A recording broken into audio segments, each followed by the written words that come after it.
we find a paradox between the portion of Teitzei and the portion of Kitavoy. And both of these portions are read on the same Shabbos. In the morning, we read the portion of Teitzei, and at Mincha in the afternoon, we read Kisava. Teitzei means when you go out. Kisava means when you come in. Furthermore, Teitzei means you go out to fight a war, a time of chaos, a time of uncertainty. Kisava is when you enter into the land of Israel, and you will take possession of it, and you will settle in the land. It's a time of peace and calm. Spiritually, we have the same concept. Teitzei, when you go out, means the soul. The soul of every person goes out of Atzilus, of the world of emanation from the higher worlds, and it comes down, travels millions of light years into this physical world to battle a war, the godly soul over the animal soul. So this is the idea of Teitzei going out. Kitavoy coming in represents serving God with peace, the time of the Holy Temple. And primarily the concept of Moshiach, a world of peace and tranquility. How do we reconcile these two portions that are juxtaposed one to the other? Furthermore, on this week's Shabbos, we read Pirkei Avos, the ethics of our fathers. As you know, it's customary, starting from the Shabbos after Passover through the holiday of Shavuot, we read every week Pirkei Avos, ethics of our fathers. And in truth, we continue from Shavuos, again, all the way until the Shabbos before Rosh Hashanah. So this Shabbos, the parsha of Teitzei, we read a double chapter. We read chapter 1 and chapter 2 in Ethics of Our Fathers, so that we complete it. We complete the cycle before Rosh Hashanah. This concept is also found in these two chapters. In chapter 1 of Ethics of Our Fathers, we begin with Moshe Kibel Torah Misinai. Moshe received the Torah from Sinai. Suddenly, Yeshua gave it to Joshua, the importance of following the Torah, and the midu talmidim harbe, and to establish many students. It's the concept of avodah, our service to God in this world. The second chapter is Vida, know. Shematan scharen shal sadikim lasad love, know that the reward of the righteous is in the world to come. It's about reward, the opposite of chapter 1. Chapter 1 is about toiling. Chapter 2 is about receiving reward. And in truth, these two concepts represent the dichotomy between the portion of Teitzei and the portion of Kitavoy. Teitzei talks about going out into the world, toiling, fighting. And the portion of Kitavoy is all about receiving the reward, living in a land of peace. Ish tachas gafnoi, each person underneath his tree, under his vineyard, under his date tree and fig tree. So how do we reconcile these two concepts? Furthermore, we just established that the portion of Teitzei is about toil, the portion of Kitavoy is about reward. Similarly, chapter 1 of Ethics of Our Fathers is about toil, chapter 2 is about reward. What do you mean reward? We get reward for doing our mitzvahs? Does a servant get reward for serving his master? No, a servant does not get reward for serving his master. A servant has no choice to serve his master. We are servants of God. God said, I took you out of Egypt. Till now, you are servants of Pharaoh. Now you're my servants. As the Torah says, Kili B'nai Yisrael avadim, to me, the Jewish people are my slaves. So since when do we get reward? Furthermore, in the tractate of Kedushin at the very end, it says, Ani loy nivresi, ella l'shamesh askoini. The whole reason why I was created was for only one purpose, and that is to serve my maker, to serve my master. So how do we say that we get reward?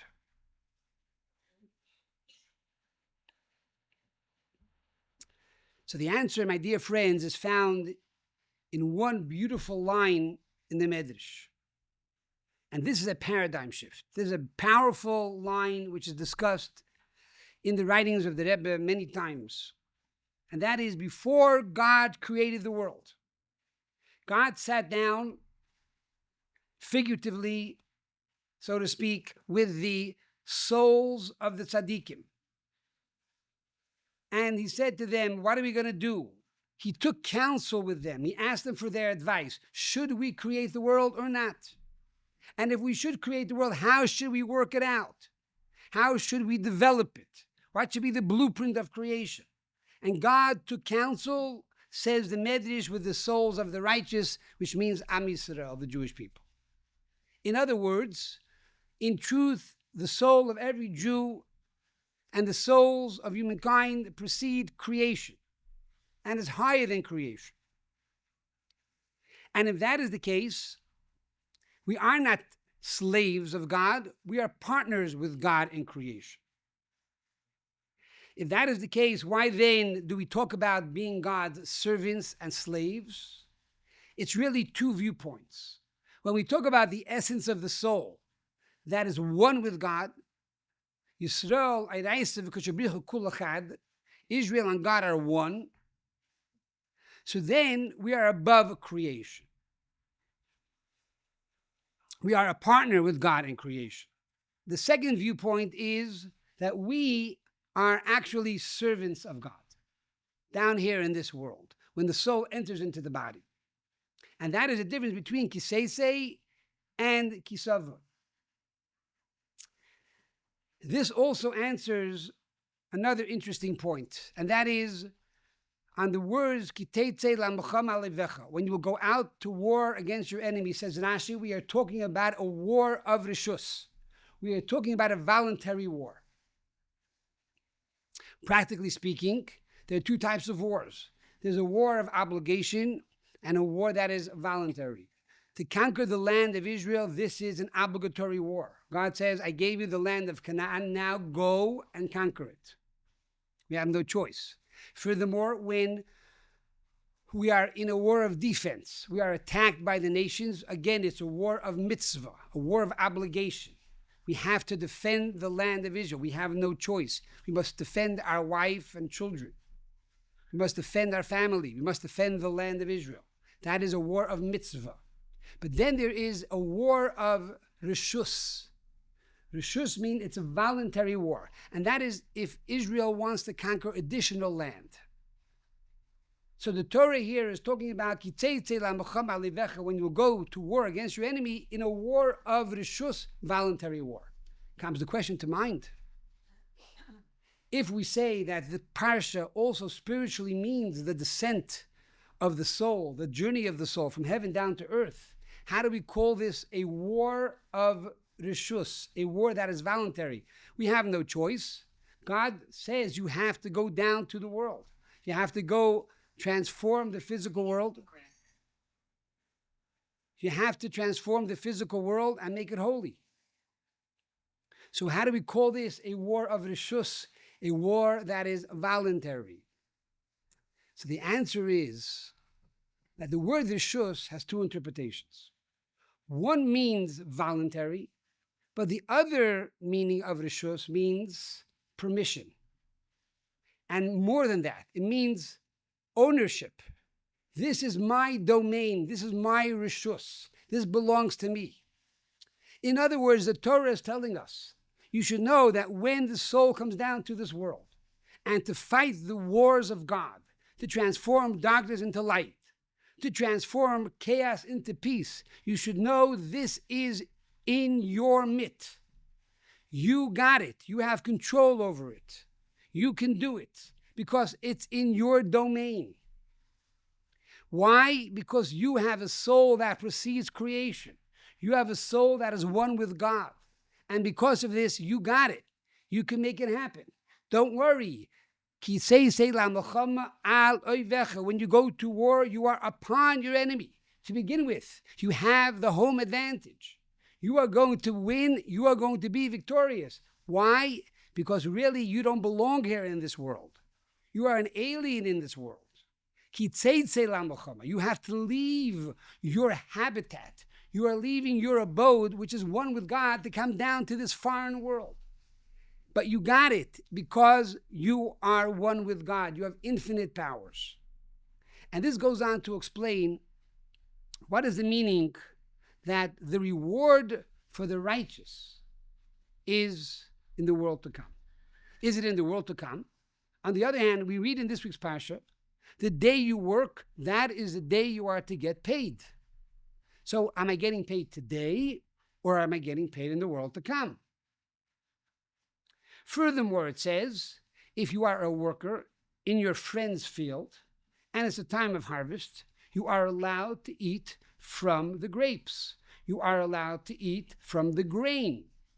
So theoretically, I'm getting my reward right now. So what does it mean that the reward for the righteous is in the world to come? And the answer is that there are 3 levels of sechar, 3 levels of reward. The first level of schar, the first level of reward is that being that all of us are workers for God, we are day workers, which means we have to bring light into the world. That's why we are day workers. We are day workers, and in order for us to be fruitful, in order for us to be successful, we need tools, we need food, we need ammunition, we need sustenance. So God says, when you go into the field, eat the grapes. When you go into the field, eat the grain. In other words, I will provide for you not only your essentials, not only your staple food like bread and cookies and challah, but I will provide for you also the wine, also the luxuries, also the blessings of true enjoyment and pleasure. I will give everything to you in this world so that you can do for me, to make this world into a dwelling place for God. That is the first level of schar. But that doesn't really count because those are things that you need to get through the day. Those are the needs that you are required to have to be successful in your mission. In addition to this, on that day itself, God says, I give you reward for the mitzvah. But this reward is so big that you cannot truly access it in this world. So God puts it into your bank account. He puts it into your treasure chest, but it's yours. And every time you do another mitzvah, you open up the treasure chest and you see how we have all those mitzvahs, all those rewards that God gave you. Today, already, you have it in your bank account. It's not in the future, it's today. And as we explained many times, the reward of a mitzvah is just too big for this world. This world is very finite. A reward for one mitzvah is infinite. But already today you receive the reward. The moment you do the mitzvah, already God deposits the reward into your bank account. It's yours. If so, what is the meaning that God gives the reward to the righteous in the world to come? This is a whole new level of reward. It's a different type of reward. It's a third aspect of reward. This is really the subtitle and compounded reward of all the mitzvahs of all the Jewish people of the history of over the last 6,000 years. We share in that subtotal. We share in that total reward, not only our individual reward, but that reward is in the world to come. V'dah, you should know, shematan zcharin shel tzadikim l'asud lovei, that you will get after Moshiach comes. But the reward for the mitzvah is the mitzvah itself, because every time we do a mitzvah, mitzvah means connection. We are connecting with God. Every time we do a mitzvah, we are revealing godliness in this world, and that is the reward of the mitzvah. So already now we have the reward for that mitzvah. But after Moshiach comes, l'asud lovei, in the world to come, there's going to be a whole new level of reward. It's going to be compounded. It's going to be a subtotal of all the good deeds together, we are going to merit and we are going to receive that reward, not only for our mitzvahs, but for our neighbors' mitzvahs, and for our cousins' mitzvahs, and from the Jews who lived 10 years ago, and 1,000 years ago, and 2,000 years ago. It's going to be compounded altogether. But says the ethics of our fathers, da. Da is not Russian. Da is Hebrew. Da, no. Know that the reward of the righteous will be in the world to come. What does it mean, know? What's the meaning of know? So the Alter Rebbe says in Tanya that the level of das, the idea of knowledge, is that you know in your mind so clearly and so strongly that you actually feel it. You have a hargosha. It actually causes your body to tremble. You feel it. You feel it in your heart. You feel it in your soul. You know it so well as if you see it with your eyes, with your mind's eye, and it has an impact on you right now. In other words, what the ethics of our fathers is telling us is not to wait until Moshiach comes, but know right now what the mission is. You should know right now when you are doing a mitzvah. It's not about this mitzvah today. It's not simply eating a little grapes in the field. It's not about having a little wheat to make your challah for Shabbos. It's not even about receiving the reward today in your bank account. But it's to know that there is a bigger picture, to know there's a bigger mission from the very beginning of creation, that your soul was not in this world, your soul was with God, in the highest of worlds, before creation, preceding creation. And the entire reason of why your soul came down to this world is for the world to come, is that this world should be totally transformed, that this world should be a place where God dwells together with all humankind. A world of peace and harmony, a world with Moshiach in the third holy temple, a world where we will live forever. There will be no sickness and no strife and no death and no war and no poverty and no famine. This is why God created the world in the very beginning. So know now, when you start your mission in this world, know what the goal is of creation. Not only know, but feel it. It should be in your bones every moment. And when I look at you, people should say, wow, that person knows where they're going. They have a mission. They have a goal. They have a purpose. And that is to bring the world to come into the world today. So this is the meaning of the parsha of Teitzei. As we end the year, and we're about to go into the year of Rosh Hashanah, we are reminded now again why we are here. Teitzei la. Your soul came down to this world from a very distant place. Alivecha, in order to battle and bring godliness down into this world. But the purpose is, Kisavai, we read it on the same day, not tomorrow, because today already we have to know that the purpose is Kitavai, to come into the land. The reason why your soul came down to this world is to come back into the land, to make this world a world of peace and harmony, a world of unity, a world of love, where godliness is revealed throughout the entire world. They tell a story. At the end of World War II, the American army sends its soldiers to European villages to secure the village, to search for Nazis that are hiding, and to help those people in distress. There was a soldier by the name of Private Winiger from the U.S. Army. And he came to this village, and one night he's patrolling. And he sees a figure running into the field.